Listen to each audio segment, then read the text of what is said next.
तो आज की हमारी चर्चा का विषय है भीतरी स्वतंत्रता, इनर लिबर्टी। हाँ, और इसके लिए हमने ओशो की किताब the courage to be yourself से जो विचार मिले हैं उन्हें आधार बनाया है।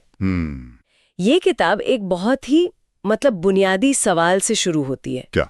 हम सब आज़ादी की बात तो बहुत करते हैं, लेकिन क्या हम सच में आज़ाद महसूस करते हैं? ये सवाल सुनने में जितना सीधा लगता है ना, उतना है नहीं। क्यों? क्योंकि हम अक्सर आज़ादी को बाहरी चीजों से जोड़कर देखते हैं। जैसे एक देश का आज़ाद होना या अपनी मर्जी से कहीं भी आने जाने की आज़ादी। पर यह किताब उन बाहरी आज़ादियों की बात नहीं कर रही। नहीं, ये हमारे मन के अंदर की दुनिया की बात कर रही है। हाँ, और स्रोत का जो पहला बिंदु है वो इसी विरोधाभास को पकड़ता है। हम कहते हैं कि हम एक स्वतंत्र देश में रहते हैं, अपनी पसंद से पढ़ते हैं, अपनी मर्जी का काम करते हैं, लेकिन फिर भी भीतर कहीं एक डर, एक दबाव, एक घुटन सी बनी रहती है। ये घुटन शब्द बहुत दिलचस्प है। हाँ, मतलब सब कुछ होते हुए भी एक बेचैनी क्यों है? बिल्कुल। ये बेचैनी उस सोने के पिंजरे वाले पक्षी की तरह है। सही उदाहरण है। बाहर से देखने पर पिंजरा सोने का है, सारी सुविधाएं हैं, लेकिन पक्षी उड़ नहीं सकता। यही तो घुटन है। हमारी भी जिंदगी में शायद सारी बाहरी चीजें ठीक हों, लेकिन अगर हमारा मन, हमारी आत्मा अपनी मर्जी से नहीं जी पा रही तो घुटन महसूस होती है। और इसी पर किताब का सबसे बड़ा सवाल टिका है, जो कि है, अगर इंसान आजाद है तो वो इतना डरा हुआ क्यों है? अगर आजादी है तो डर कैसा? और अगर डर है तो आजादी कैसी? ये दोनों एक साथ कैसे हो सकते हैं? सही बात है। तो चलिए इसी सवाल की तह तक जाने की कोशिश करते हैं और देखते हैं कि ये कैद शुरू कहाँ से होती है। ठीक है। किताब कहती है कि हमारी कैद किसी जेल से नहीं, बल्कि हमारे बचपन से ही शुरू हो जाती है। इसका मतलब ये है कि जन्म के साथ ही हमारे चारों तरफ एक ढांचा बनना शुरू हो जाता है। माँ बाप, समाज, स्कूल, धर्म, ये सब मिलकर हमें सिखाते हैं कि क्या सही है और क्या गलत, कैसे व्यवहार करना है, क्या बनना चाहिए। हाँ, और ये सब अच्छी नीयत से किया जाता है। कोई हमें जानबूझकर कैद नहीं करना चाहता। तो क्या इसका मतलब ये है कि हमारे माता पिता या शिक्षक ही हमारे जेलर हैं? ये सुनने में थोड़ा कठोर लगता है। नहीं, बिल्कुल नहीं। वो जेलर नहीं है, वे भी उसी व्यवस्था का हिस्सा हैं जिससे वे खुद गुजरे हैं। अच्छा। असली मुद्दा किसी व्यक्ति का नहीं है, बल्कि उस प्रक्रिया का है जिसे ओशो कंडीशनिंग कहते हैं। कंडीशनिंग? हाँ, जैसे एक पौधे को अगर एक छोटे गमले में लगा दिया जाए तो उसकी जड़ें उस गमले से आगे नहीं बढ़ सकती। पौधा शायद बड़ा भी हो जाए, पर वो कभी अपनी पूरी क्षमता तक नहीं पहुंच पाएगा। तो हमारा मन भी वैसा ही है? बिल्कुल। हमें जो सिखाया जाता है वो हमारे मन का गमला बन जाता है, से दूर होने लगता है। हाँ, वो ये भूलने लगता है कि वो असल में क्या महसूस करता है, और ये सीखने लगता है कि उसे क्या महसूस करना चाहिए। बिल्कुल। और आज के समय में तो सोशल मीडिया ने इस दबाव को 1000 गुना बढ़ा दिया है ना? हाँ, अब तो पूरी दुनिया हमें बता रही है कि एक आदर्श जीवन कैसा दिखना चाहिए। और इस नकल करने की होड़ में, दूसरों जैसा बनने की कोशिश में इंसान की अपनी अंदर की आवाज पूरी तरह दब जाती है। यहीं से उस गुलामी की शुरुआत होती है जो दिखती नहीं। मतलब?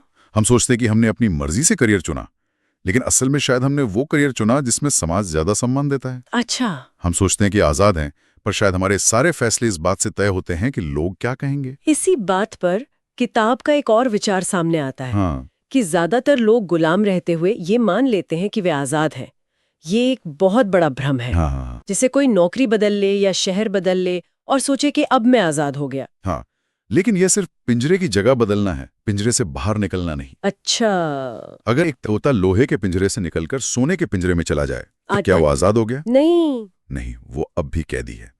जब तक हमारे भीतर का डर, हमारी सोच और हमारी मान्यताएं वही हैं, तब तक बाहर कुछ भी बदलने से असली आजादी नहीं मिलती। मतलब पिंजरा बाहर नहीं, हमारे मन के अंदर है। बिल्कुल। तो ये असली पिंजरा है क्या?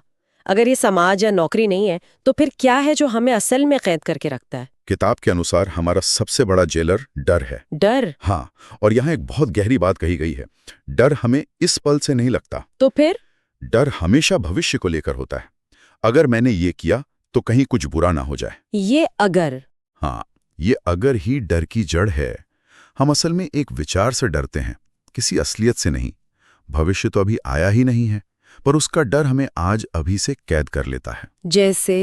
जैसे ये डर कि अगर हमने सच कहा तो लोग हमें छोड़ देंगे। हम्म। अगर हमने अपनी राह चुनी तो हम अकेले पड़ जाएंगे। अगर हमने अपनी नौकरी छोड़ी तो हमारा क्या होगा? अस्वीकार किए जाने का डर, असफल होने का डर। हाँ, ये हर जगह है। और इसी डर की वजह से हम समझौते करते हैं। हम वो नहीं कहते जो हम महसूस करते हैं, हम वो नहीं करते जो हम करना चाहते हैं।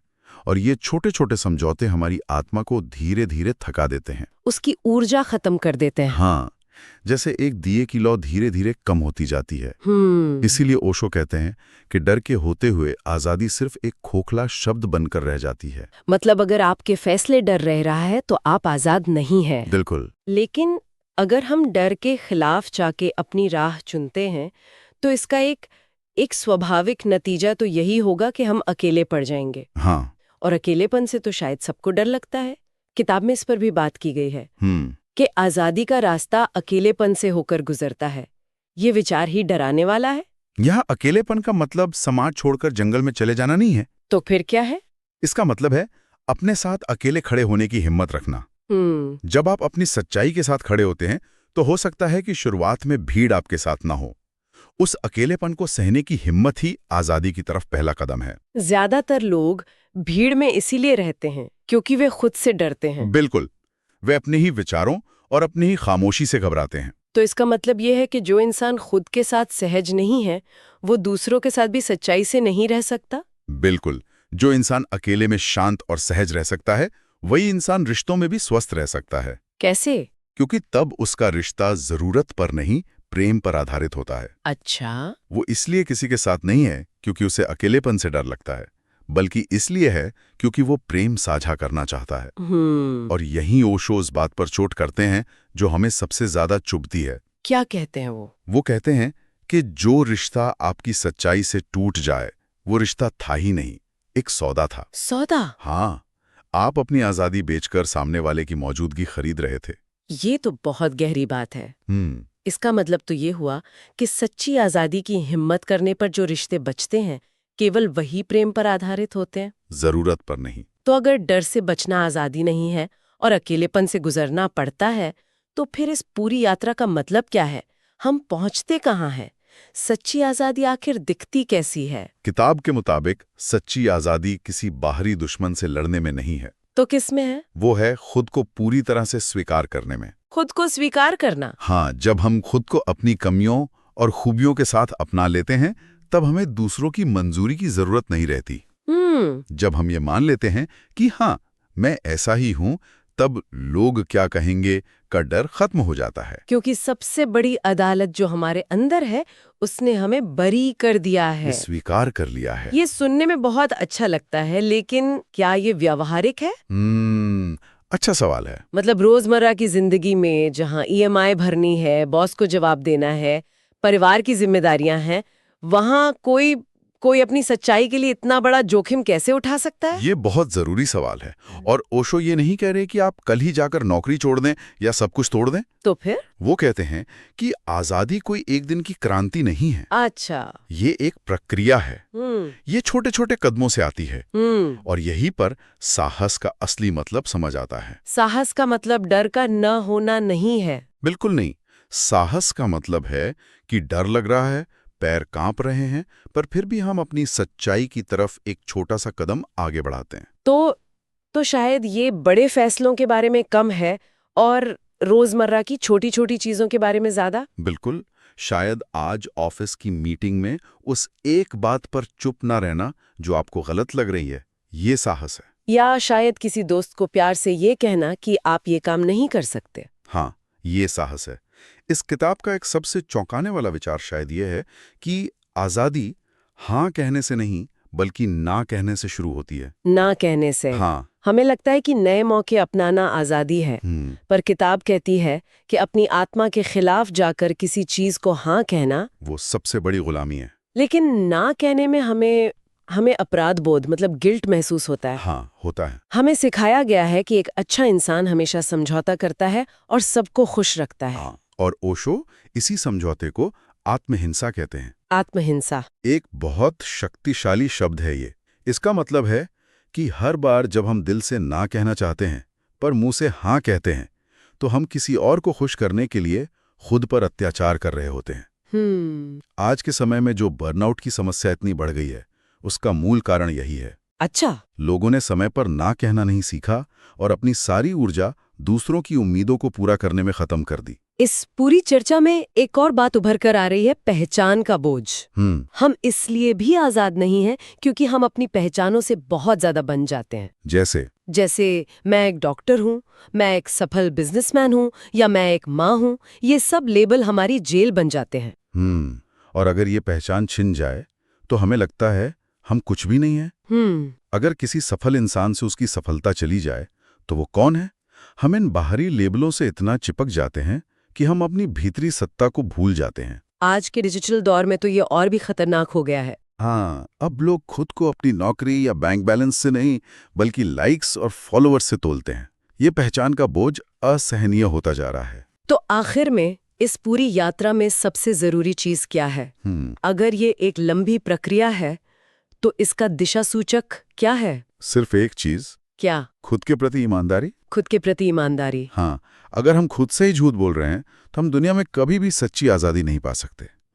अगर हम खुद को ही धोखा दे रहे हैं कि हम खुश हैं जबकि हम अंदर से दुखी हैं, तो बाहर कोई हमारी मदद नहीं कर सकता। पहली और आखिरी शर्त यही है कि हम अपने प्रति सच्चे हों। बिल्कुल। तो इस पूरी चर्चा का सार यही है कि आजादी कोई बाहरी चीज नहीं है जिसे किसी से छीना या पाया जाए। नहीं, वो हमारे भीतर ही उगती है। ये खुद होने के साहस से आती है। और ये साहस धीरे धीरे आता है, लेकिन जब आता है तो जिंदगी बहुत हल्की हो जाती है। हल्की हो जाती है। हाँ, क्योंकि तब हम दूसरों की उम्मीदों का बोझ लेकर नहीं चलते।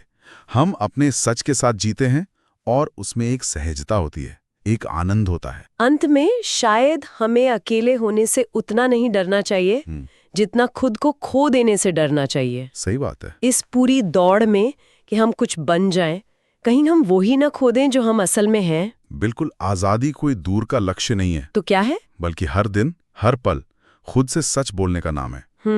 इस चर्चा के बाद शायद हम सब ये सोच सकते हैं कि आज ऐसा कौन सा एक छोटा सच है जिसे हम जी सकते हैं या कह सकते हैं। शायद वही आजादी की तरफ हमारा पहला और सबसे जरूरी कदम हो। बिल्कुल। इस गहरी चर्चा में हमारे साथ बने रहने के लिए आपका बहुत बहुत धन्यवाद। धन्यवाद।